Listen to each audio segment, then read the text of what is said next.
Il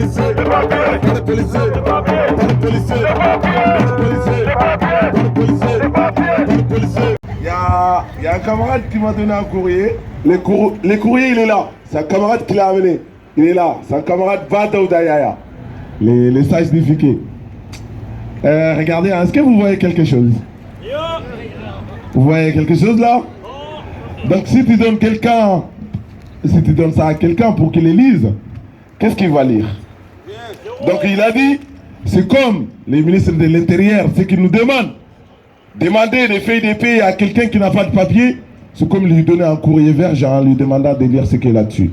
Donc je pense que j'ai passé le message. Mais aujourd'hui, le combat, c'est la régularisation des occupants piqués de grève. Pourquoi? Parce que ça fait des années qu'ils sont là, ça fait des années qu'ils travaillent, ça fait des années qu'ils cotisent, ça fait des années qu'ils paient des impôts. Donc, vous avez dit, si quelqu'un qui est sur le territoire, plus de 3 ans, 5 ans, qui peut prouver la preuve de son travail, qui peut être régularisé. Le système, il est hypocrite. Hein? Il nous demande ce qu'on ne peut pas fournir, comme les camarades, il a dit. Et derrière ça, même si vous prouvez votre preuve de travail, il faut qu'un patron voyou vous donne une attestation, comme on dit, une attestation de concordance si vous travaillez sous l'alliance, et une promesse d'embauche. Alors aujourd'hui, il n'y a pas que ça dans le paysage. L'air est grave. Moi j'ai dit, le pays a touché les fonds.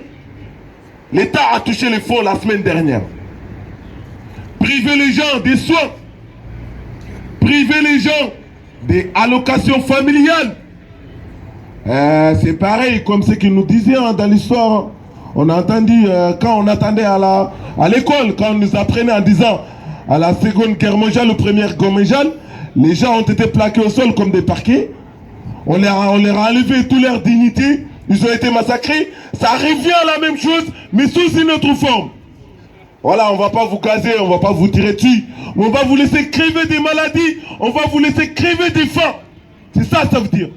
C'est pour ça, moi, je dis le pays a touché les fonds. Alors, moi, je n'ai pas la haine. Hein. Non. Je suis en colère. Nous sommes tous en colère. Mais on n'a pas la haine. On dénonce ce système-là. Laissez les gens crever des maladies. Laissez les gens crever des faim. Ça revient à la même chose que les dictateurs faisaient. Les gens viennent ici pour vivre dignement. Les gens fuient. Ils fuient pour ne pas être tués. Ils fuient en sauvant leur vie. Vous croyez que tous ces gens-là prennent la Méditerranée et la Manche? Que tous ces gens-là montent sur un grillage de 7 mètres ou même plus haut pour venir voir la Tour Eiffel? Ou pour venir voir dire qu'il y a bel immeuble en France? Non! Les gens viennent pour vivre dignement. Et si ces gens-là viennent aussi, il y a la responsabilité des dirigeants de ces pays-là dedans, qu'on appelle l'impérialisme. Il y a leur responsabilité. Pour les faire tout court, ils ont décidé de relier leur histoire à la nôtre, il faut l'assumer. Ils sont partis chercher les gens pour venir faire la guerre ici. Et ces gens-là sont morts ici. Aujourd'hui, il y a ces mêmes gens-là qui viennent pour dire nous on vient pour travailler, pour vivre dignement. Vous dites on ne veut pas de vous. Vous n'avez pas le choix. Nous on vient. Bah si on ne vient pas ici, vous n'allez pas là-bas. Vous croyez que ça va marcher? Réfléchissez un peu. Vous croyez que ça va tourner ici? L'uranium, l'électricité en gros, ça vient d'où? De l'étranger.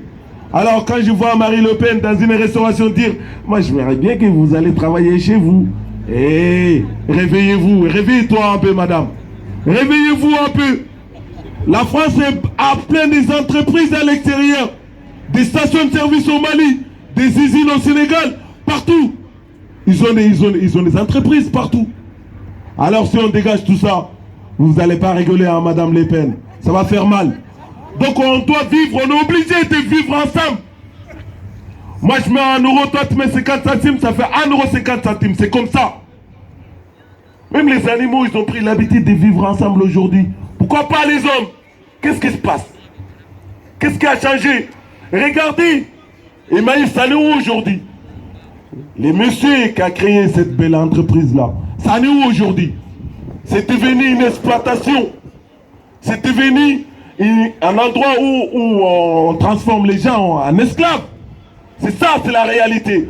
C'est la même chose qui passe chez Chronopost, c'est la même chose qui passe chez TPD, c'est la même chose qui passe chez tous les patrons voyous.